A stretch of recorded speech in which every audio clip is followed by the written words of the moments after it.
এরপরে প্রশ্ন হলো, ইমাম সাহেব আসরের নামাজ ভুলে 3 রাকাত পড়ে ফেললে আবার কি পুনরায় 4 রাকাত নামাজ আদায় করতে হবে? ইমাম সাহেব আসরের নামাজ বা জোহরের নামাজ বা এশার নামাজ, যে কোনো নামাজ যত রাকাত পড়ার কথা তার আগের রাকাতে বসে গেছে, 4 রাকাত আরেকটা 3 রাকাতে বসে গেছে। মুসল্লি হিসাবে, মুক্তাদি হিসাবে আমরা পিছনে যারা আছি তারা লোকমা দেব। কি দিতে হবে? ভুল ধরায় দিতে হবে। ভুল ধরাবেন কি বলে? মাশাআল্লাহ, এলাকার মানুষ তো অনেক ভালো জানে, দেখা যায়। সুবহানাল্লাহ, আল্লাহু আকবার, মাশাআল্লাহ মাশাআল্লাহ। এই মাশাআল্লাহ তো বেশিরভাগ মানুষ জানে না, আপনারা কিভাবে জানলেন? আমাদের দেশে বেশিরভাগ মানুষ ইমাম সাহেব লোকমা দেয় আল্লাহু আকবার দিয়া। আল্লাহু আকবার দিয়া না, কি দিয়া লোকমা দিতে হবে? সুবহানাল্লাহ দিয়ে। কেন জানেন? কারণ সুবহানাল্লাহ বলতে হয় আশ্চর্যজনক কিছু দেখলে। সেটা ইতিবাচক ভাবে আশ্চর্যজনক হতে পারে, নেতিবাচক ভাবে হতে পারে। আপনি বিশাল বড় একটা কাঁঠাল দেখলেন, দেখে বললেন সুবহানাল্লাহ, আশ্চর্য, আল্লাহ পবিত্র। আবার কোন ভুল কিছু দেখলেন, অন্যায় কিছু দেখলেন, তাও বললেন সুবহানাল্লাহ, আল্লাহ পবিত্র। এটা আশ্চর্যজনক কিছু দেখে বলতে হয়। আল্লাহু আকবার বলতে হয় কোনো অর্জন হয়ে গেল, আল্লাহু আকবার, বড় কিছু ঘটে গেছে।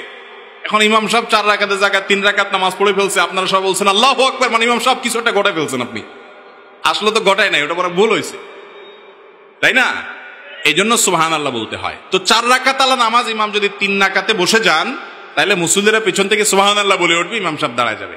আর যদি ইমাম সাহেব মুসল্লি সব এক গ্রুপের লোক হয়, অর্থাৎ কারোর কোনো খবর টবর নাই, 3 রাকাত 4 রাকাত হুঁশদিশ কিছু নাই, সব তাদের চিন্তাধারা আরশে আজিমের উপরে ছিল বা সিদরাতুল মুনতাহা বা উপরের জগতে ছিল, খবর নাই কয় রাকাত হয়েছে, এরকম যদি হয় তাহলে কি করবে?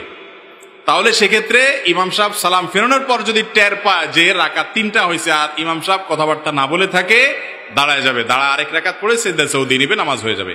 আর যদি কথাবার্তা বলছে, উঠা বসা করছে, এদিক সেদিক গেছে, এরপরে ধরা পড়ছে রাকাত সংখ্যা কম ছিল, তাহলে এবার কি করবে? আবার শুরু থেকে নামাজ পড়তে হবে। আজকাল তো রাকাত সংখ্যা কম না বেশি এটা নিয়েও মুসল্লিরা সন্দেহের মধ্যে পড়ে যায়।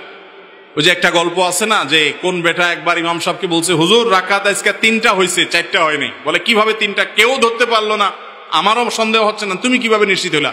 বলে যে আমি 100% নিশ্চিত 3টা হয়েছে রাকাত। বলেছে কিভাবে হইলা? বলে হুজুর আমার দোকান হলো 4টা, প্রত্যেক রাকাতে একটা করে দোকানের হিসাব করি আমি, আজকে এখনো একটা বাকি আছে, অতএব নিশ্চিত আপনি রাকাত 3টা পড়ছেন। তো এইরকম একটা জামানার মধ্যে আমরা এখন চলে আসছি না আসি নাই? আল্লাহ তাআলা আমাদেরকে মনোযোগের সাথে নামাজ আদায়কারী হওয়ার তৌফিক দান করুন। তো ইমাম সাহেবের ভুল হওয়াটা অস্বাভাবিক না। আবার এটা আরেক মুসিবত, আমাদের দেশে ইমাম সাহেবদের ভুল হলে আর রক্ষা নাই। মুসল্লিরা মনে করে হায় হায় ইমাম সাহেবের আবার ভুল হবে কেন? ভাইরা আমার, এটা মূর্খতা। যে মানুষ ইমাম সাহেবের ভুলে আশ্চর্য হয় সে মানুষটা হলো মূর্খ।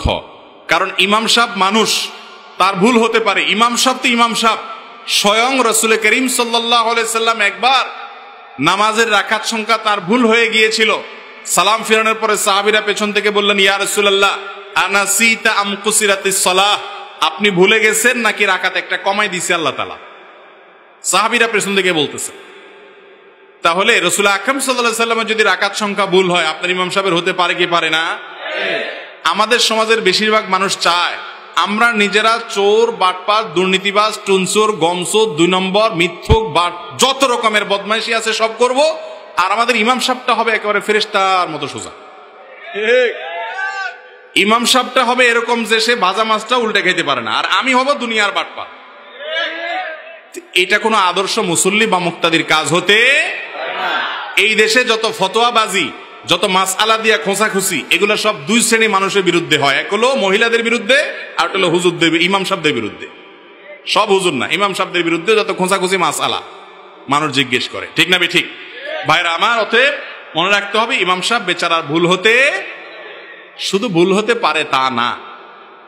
এই যে আপনার কাবার ইমাম সাহেবরা, তাদের তেলাওয়াতের মধ্যে একবার সম্ভবত সূরা কুল আল কাফিরুন না জানি সূরা ফাতিহাতে হারামের একজন বড় ইমামের ভুল হয়েছে, আয়াত উনি পাচ্ছেনই না, পেছন থেকে লোকমা দিতে দিতে তারপরে লাইন পাইছে। আমাদের দেশে হলে বলতো যে এই লোকরই ইমাম বানাইছে যে এত ছোট্ট সূরা ভুল করে বসে আছে। আপনারা ইমাম সাহেবদের ভুলটাকে খুব কঠিন ভাবে দেখার কারণে এই যে রমজান আসতেছে, অনেক মসজিদের হাফেজ সাহেবরা তারা নিজেরা একটা সিস্টেম করে নেয়, মাইতোরা হাজি বগয়ম তুমোরা হাজি বগ, বুঝেন? মানে হলো তোমারে আমি হাজি সাহেব বলবো, আমার তুমি হাজি সাহেব বলবো। তোমার ভুল হবে আমি ধরবো না, আমার ভুল হবে তুমি ধরবো না, আমরা পরে হিসাব নিকাশ করে নেবো। কারণ মুসল্লি এগুলা সব যে পরিমাণ মূর্খ সূর্খ, ভুল হলে বলবো কি আবশ্যক নিয়ে আইছে, ভুল হয় কেন? ভুল হওয়া মানুষের কাজ না, মানুষের স্বভাব না, মানুষ মানেই ভুল। অতএব এটাকে অনেক বড় করে দেখা যাবে না। ইমাম সাহেবদের ভুল হলে সেটাকে নিয়ে আশ্চর্য হওয়ার, ট্রল করার কিছু না। তবে হ্যাঁ, অমনোযোগিতা থাকাটা দোষের, সেটা ইমাম সাহেব হোক আর মুক্তাদি সাহেব হোক, সবার জন্যই সমান। তাহলে ইমাম সাহেবের ভুল হলে ধরায় দিবেন। যদি নামাজের পরে কথাবার্তা বলেন, তারপরে যে দোকানদার আইসা বলে যে হিসাব একটার কম রয়ে গেছে, কথা বলে ফেলছেন, উঠে পড়ছেন, তাহলে নতুন করে নামাজ চার জায়গায় পড়বেন।